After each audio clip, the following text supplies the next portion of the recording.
Un hivernage dans les glaces, résumé du chapitre 3. Ce chapitre, lueur d'espoir, s'ouvre sur une note de détermination mêlée d'espérance. La saison est clémente, la mer calme. Toutes les conditions semblent favorables à Jean Cornbutte et à ses hommes partis à la recherche du capitaine Louis et de ses compagnons perdus dans les mers du Nord.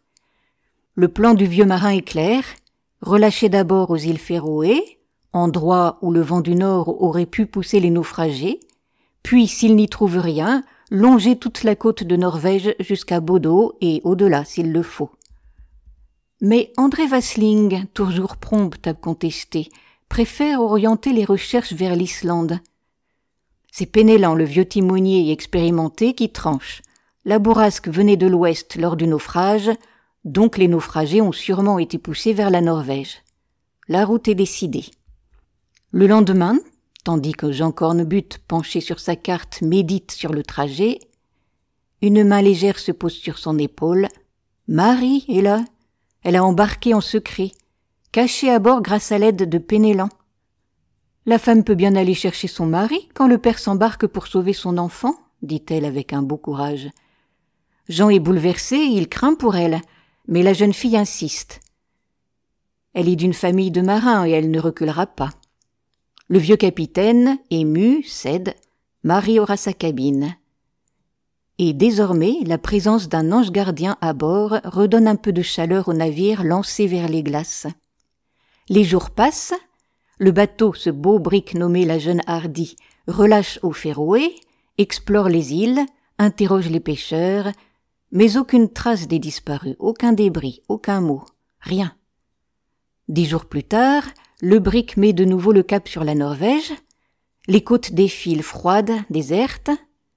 Alors Jean décide de pousser jusqu'à Bodø, le port le plus proche du Maelstrom.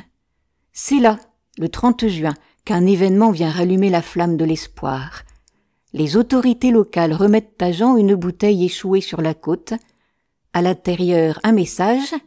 Ce 26 avril, à bord du Froerne, après avoir été accostés par la chaloupe de la Jeune Hardie, nous sommes entraînés par les courants vers les glaces. Ces mots suffisent à transformer le désespoir en énergie. Louis Cornbutte est vivant. En tout cas, il l'a été après le naufrage. Dès lors, plus question d'attendre. Jean prépare le brick pour affronter les mers polaires. Le charpentier fidèle Mason inspecte le navire dans ses moindres détails. Penellan, habitué à la chasse à la baleine, prépare l'équipage pour le froid. Vêtements de laine, bottes de phoque, couverture, chiens pour les traîneaux, scie pour couper la glace. On embarque du pemmican, des citrons contre le scorbut et de grandes réserves de charbon, de biscuits et de viande salée. Les hommes s'activent sans relâche. Penellan surveille discrètement André Vasling, qu'il soupçonne d'arrière-pensée, surtout depuis qu'il s'est montré trop empressé auprès de Marie. Enfin, le 16 juillet, tout est prêt. Sous un ciel clair, la Jeune Hardie quitte Bodø cap sur le Groenland et au-delà du cercle polaire. L'espoir guide le navire.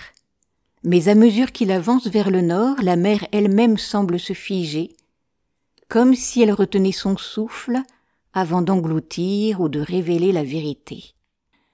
Si ce résumé vous a plu, merci de cliquer sur le pouce. Vous pouvez retrouver Histoire et poésie sur ma chaîne Entendre lire.